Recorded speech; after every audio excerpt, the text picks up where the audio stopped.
So hello everyone, welcome back to another video. তো শাকিব খানের সদ্য মুক্তি পাওয়া ছবি বরবাদ সিনেমা নিয়ে আরেকটা বড় আপডেট পেয়েছি, সেটা নিয়ে আজ কথা বলবো। তো মূলত তোমরা জানো যে গতকালকে দ্বিতীয় দিন ছিল এবং আজকে তৃতীয় দিন আছে।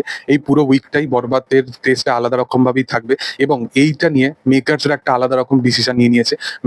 মেকার্সরা একটা আলাদা রকম ভাবে ভাবনা চিন্তা করছে যে কিভাবে এই ছবিটাকে আরো ম্যাসিভ লেভেলে প্রমোট করা যায়, কিভাবে এই ছবিটাকে আরো হিউজ লেভেলে অডিয়েন্সের কাছে পৌঁছে দেওয়া যায়। এমনি বরবাদের প্রথম দিন থেকেই প্রচন্ড পরিমাণে একটা হাইপ, প্রচন্ড পরিমাণে একটা অডিয়েন্সের মধ্যে উন্মাদনা, অডিয়েন্সের মধ্যে প্রচন্ড পরিমাণে একটা ক্রেজ এবং বরবাদ অনেক এরকম পুরনো সিঙ্গেল স্ক্রিন আছে যেগুলো বন্ধ হয়ে গেছিল, সেগুলোকেও কিন্তু আবার চালু করতে সক্ষম হয়েছে। তো সেই কারণে বরবাদের অ্যাকচুয়াল বাজেট যে সমস্ত আছে, নির্মাতারা যেগুলো প্রমিস করেছিল সেগুলো কিন্তু সত্যি করে সামনে আনছে এবং অনেক বাংলাদেশি অডিয়েন্স আছে যারা এই জিনিসটাও বলছে যে বরবাদ কিন্তু আর পাঁচটা বাংলা সিনেমার মতো সিনেমা হয় না, মানে বরবাদ এইরকমই কাইন্ড অফ কিছু এক্সাম্পল সেট করে দিয়েছে অলরেডি। তো বোঝা যাচ্ছে, আমি তো বিশালভাবে এক্সাইটেড আছে যেটা আমাদের এখানে কবে রিলিজ করবে।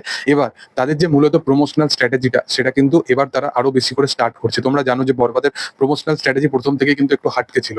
মানে মেহেদী হাসান হৃদয় সে যেরকম ভাবনা চিন্তা করছে সেটা কিন্তু অন্যান্য বাংলাদেশীয় সিনেমার থেকে একদমই হাটকে। সে প্রথম থিঙ্কিং করে যে সে টিজারটাকে আনবে, টিজারটা আনার পর সে কিন্তু বেশি কিছু স্টোরি রিভিল করে না।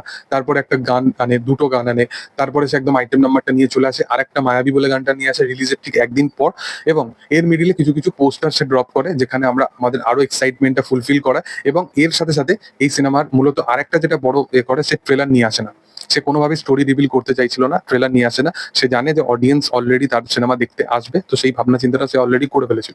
এবার তার যে মেন যেটা প্রমোশনাল স্ট্র্যাটেজি, যেটা এবার থেকে শুরু হবে, তারা কিন্তু মানে বরবাদের পুরো টিম কিন্তু এবার হল ভিজিট স্টার্ট করবে। অলরেডি আমি জানি না গতকালকে থেকে তারা স্টার্ট করে দিয়েছে কিনা, কিন্তু আজকে থেকে হয়তো হল ভিজিট স্টার্ট হতে পারে। মানে বরবাদে এরকম অনেক সিঙ্গেল স্ক্রিন আছে বা অনেক মাল্টিপ্লেক্স চেন, অনেক ন্যাশনাল প্লেক্স আছে যেখানে বরবাদ সিনেমাটা চলছে বড় পর্দায়। সেখানে কিন্তু বড়বাদের পুরো টিম কিন্তু তারা কিন্তু হল ভিজিট করবে এবং সেখানে কি হবে, অডিয়েন্সের কিন্তু আরো বেশি করে প্রমোশনাল স্ট্র্যাটেজিটা আরো বেশি করে, মানে অডিয়েন্স আরো উপচে পড়বে। মানে যে সমস্ত অডিয়েন্স হয়তো প্ল্যানও করছিল না, আমি জানি এরকম কোনো অডিয়েন্স আছে কিনা, পার্টিকুলারলি থাকতেও পারে।